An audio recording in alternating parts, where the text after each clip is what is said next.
Alright, so hey guys, so welcome to another Warframe video, and today I want to take a quick look at the Lambeo MOA and the precepts that you get with it. And for this specific MOA I use the Lambeo model, the Crisis Core, the Truck's Gyro, and the Dimper Brackets. Now there are two precepts that you get with the Lambeo MOA, and the first one is called Shockwave Actuators, which makes the MOA stomp the ground every sort of 10ish seconds, which creates a shockwave. The shockwave actually has a surprisingly large radius, and it will slowly expand from the MOA, knocking enemies back and dealing a tiny bit of damage as well. And the second precept is called Stasis Field, which will generate sort of a nullifier-esque bubble around the MOA, which will slow down enemy projectiles by 90% and make them deal 60% less damage. Now, some people say that this field just straight up doesn't work, but it's just really hard to see, and you can clearly see this grenade slow down as it enters the field.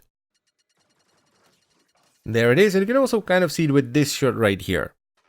So yeah, it does work, it's just really hard to tell. Now, one thing I think is worth mentioning is that you can build the MOAs fairly early on, but to guild them once you finally level them up for the first time so you can put on a potato and customize them, you will have to get to the rank of Doer with the Solaris United. And just like with Zoz, gilding the MOA will allow you to put on one extra polarity, which I chose to be a D. Now, the setup I'm running on the MOA requires 2 extra forma on top of that, and both of these were at D as well. And it focuses a lot on defense and utility. So in the priority precept slot, I'm running the Shockwave Actuators, which is the one that makes the MOA create a shockwave, and then I have Link Health and Link Armor for a ton of health and armor. However, if you're using this with a Warframe that has a ton of shields, you of course want to put on Link Shields, and once they allow us to put on the defense mods from Sentinels, you want to use those if you're using a squishy Warframe that doesn't have much of anything. Alright, brilliant. So moving on, we have Animal Instinct, which is a mod that I simply cannot live without anymore. It's fantastic. It gives you 30 meters of loot radar and 18 meters of enemy radar. Then as a secondary precept, I'm using the Stasis Field, which is the one that creates the nullifier-esque bubble that will slow enemy projectiles and make them do less damage.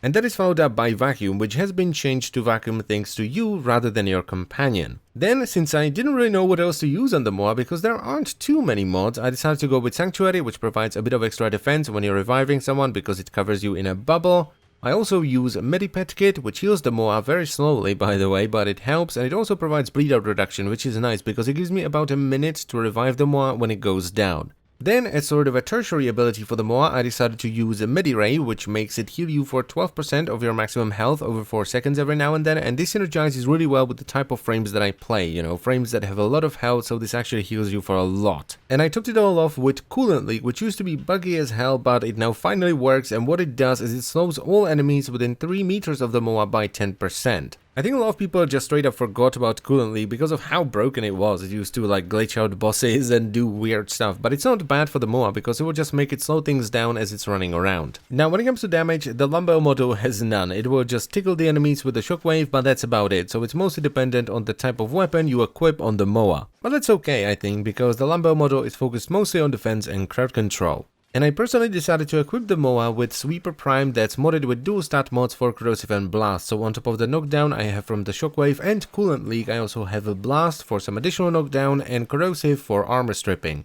And that actually gives you a decent amount of crowd control just by having the MOA around. Now one thing that I don't necessarily like about this model is how unpractical the Stasis Field can be in certain game modes. Because if you can't stand still or follow your MOA around, you're not really gonna get the benefit of it, and you can see an example of that on the screen right now in Elite Sanctuary Onslaught, where you just have to move around, so all the MOA is doing is trying to desperately catch up to me. So yeah, that's not the best thing in the world, but it does work pretty well when you're doing something like survival, especially Kuva survival, so you're defending one of the capsules, or you're doing defense, mobile defense, and that kind of stuff. Then it works fine. So overall, I think this model is pretty great, but you do have to bear in mind that it's a defensive companion with some utility and crowd control. If you want something that's gonna do a lot of damage, this is not it, and you are probably better off with an Adarza Kavat. And I also think the MOA companions in general are pretty great. They sit somewhere between a Sentinel and a normal animal companion, leaning more towards the animal companion side I think. And I cannot wait to try out the other models as well as the new weapons that are unlocked once you reach the final rank, which I will do a separate video on. And I don't think there is much else to say about this, so I thank you very much for watching as always guys. I hope you've enjoyed the video,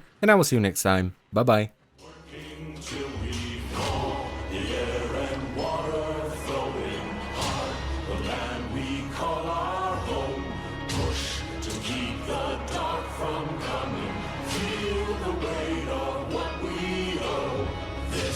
Song of sons and daughters, pride, the heart of who we are, making